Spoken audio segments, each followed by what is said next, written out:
Bendito sea el Señor, mis queridos hermanos, amados de mi corazón. Buenas noches.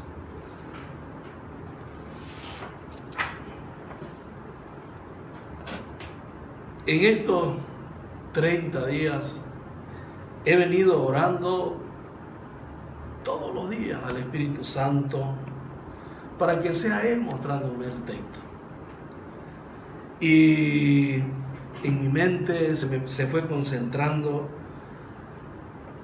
el texto para esta noche, para poder hablar esta noche.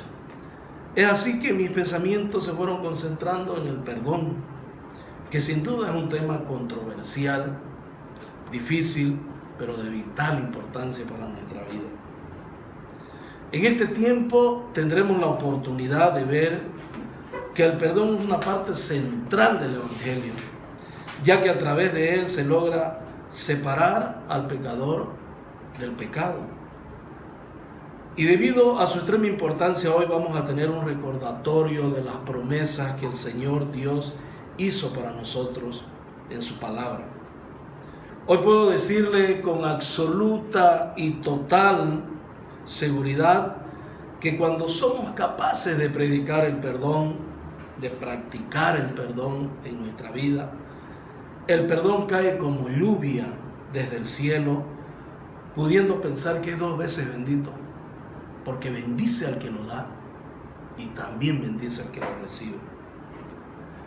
Como comprenderán, el tema de hoy es importante, el perdón, y sobre el perdón podemos decir muchas cosas, ¿no es cierto?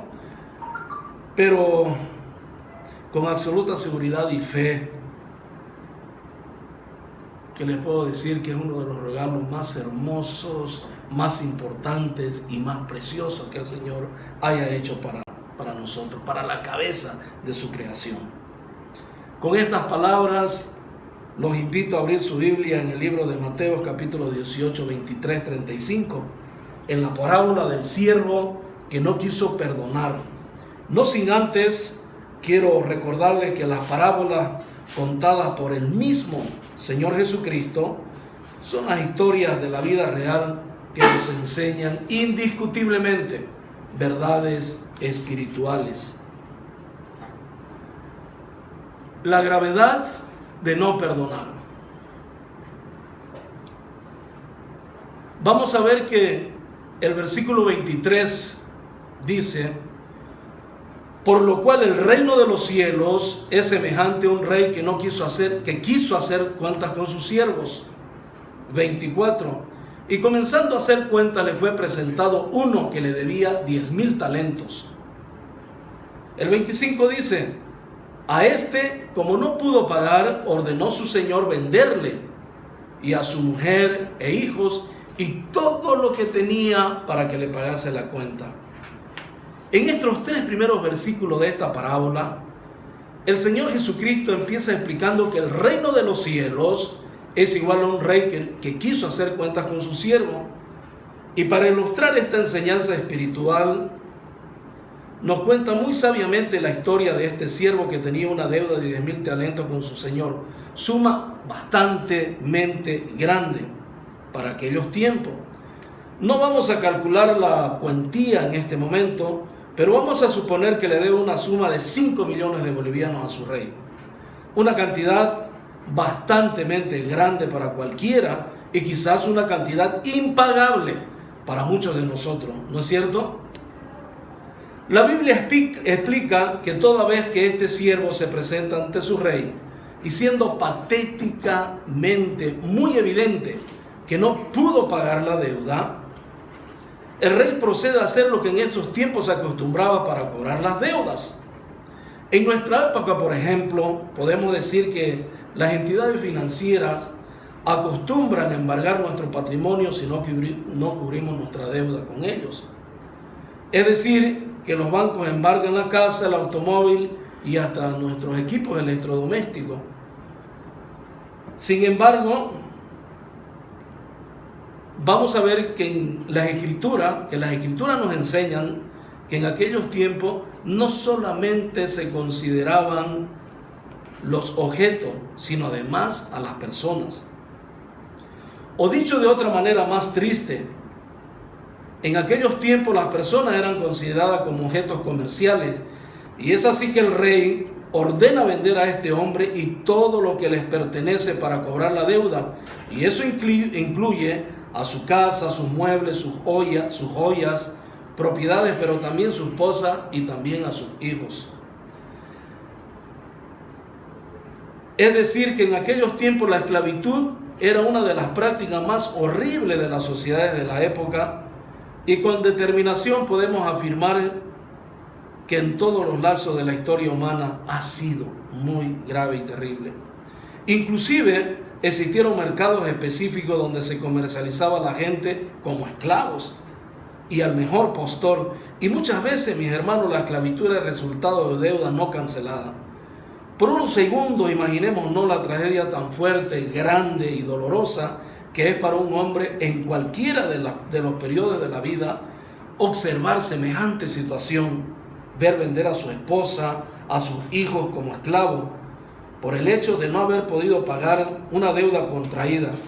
Y es así, y si este hombre, imagínense si hubiera tenido hijas mujeres, por ejemplo, y estas hubieran sido vendidas, estas hubieran sido compradas, ¿no es cierto?, y hubieran sido esclavos de placeres, y esta era una de las prácticas culturales más comunes en las sociedades de aquellos tiempos. En el caso de los varones, por ejemplo, los que pasaban a ser sus dueños, podían hasta quitarle la vida misma en cualquier momento. Y lo peor de todo es que nadie podía impedirlo, porque no habían instituciones encargadas a ver por el derecho de la vida de las personas, como son los derechos humanos, por ejemplo, que gracias a Dios los tenemos hoy. De la misma forma y manera, nosotros también corrimos los mismos caminos en nuestra vida.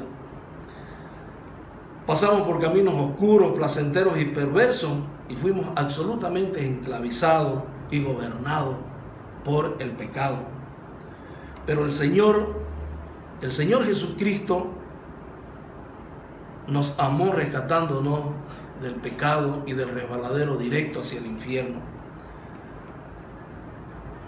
destruyendo todo lo que habíamos hecho, perdonando lo que habíamos hecho con su obra sacrificial en la cruz del Calvario, desatando las cadenas del pecado en nuestra vida.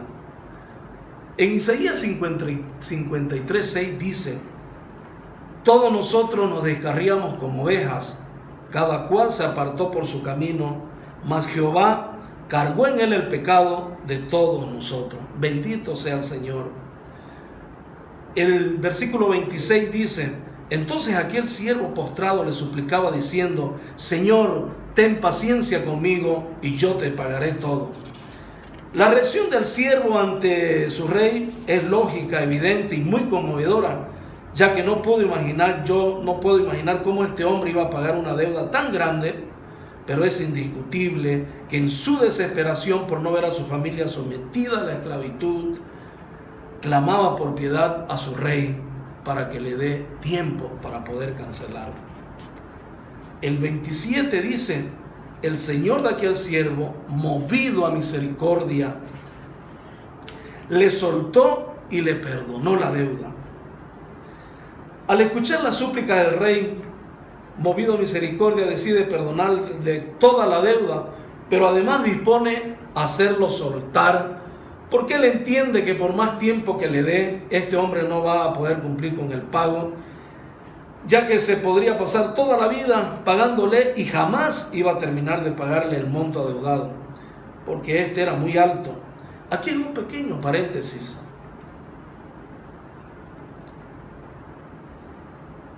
Imaginémonos cómo debe haberse sentido este hombre de agradecido y feliz por haber sido perdonado por su soberano.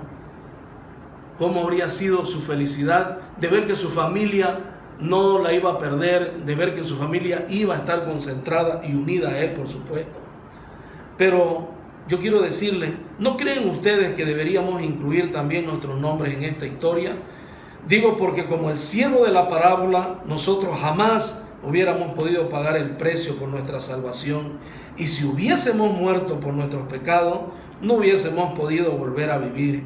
Conocedor de esto, una vez más, el Señor Jesucristo decide morir tomando nuestro lugar en la cruz, y de esta manera es inmolado por nuestros pecados, pagando Él el alto precio de nuestra salvación, sin que hubiéramos hecho absolutamente nada nosotros para merecerlo. Este es el propósito, mis hermanos, de esta historia, que los hombres asumamos humildes y conscientemente que nuestra deuda para con Dios era inmensamente grande y no había forma ni manera para poder honrarla. Pero como exactamente cuenta esta historia, el Dios de nuestra salvación fue movido a misericordia y con profundo, bendito, incomparable amor derramó hasta la última gota de su sangre por el perdón de nuestros pecados.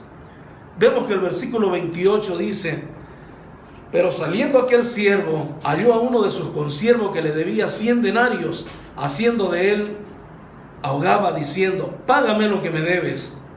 Este versículo es clave para entender la historia, porque cuando este siervo sale de la presencia del rey, encuentra un conservio suyo que escasamente le debía 100 denarios, que era una suma bastante pequeña en comparación a la que le habían perdonado a él. Podíamos pensar ahora en unos 10.000 bolivianos, por ejemplo. En este caso, ¿cómo hubieras actuado vos, hermano? ¿Habrías abrazado acaso cariñosamente a tu consiervo diciéndole: ¿qué crees, mi hermano? El rey me ha perdonado una deuda mucho mayor y por lo tanto ya no necesito ese dinero. Olvídate que un día me debiste dinero. De vuelta a la historia, dice que este hombre actuó de manera tan rara, tan egoísta y tan humana, es decir, que actuó muy diferente quizás a como nosotros o a como cualquiera de nosotros hubiera actuado en ese momento. En el 29, la Biblia dice: entonces su consiervo, postrándose a sus pies, le rogaba diciendo: ten paciencia conmigo y yo te pagaré todo. ¿Acaso estas palabras, mis hermanos, no nos suenan familiares? Yo diría que son las mismas que este malagradecido hombre acababa de expresarle a su señor y ahora las está escuchando de su consiervo. ¡Qué tremendo! ¿No les parece? La parábola enseña que habían pasado 5 días, no enseña que habían pasado 5 días, dice más bien que saliendo de haber sido perdonado, es decir, que no habían pasado ni 5 minutos cuando se encontró a su consiervo. Y por eso les hago nuevamente una pregunta: ¿cómo es posible que una persona que acababa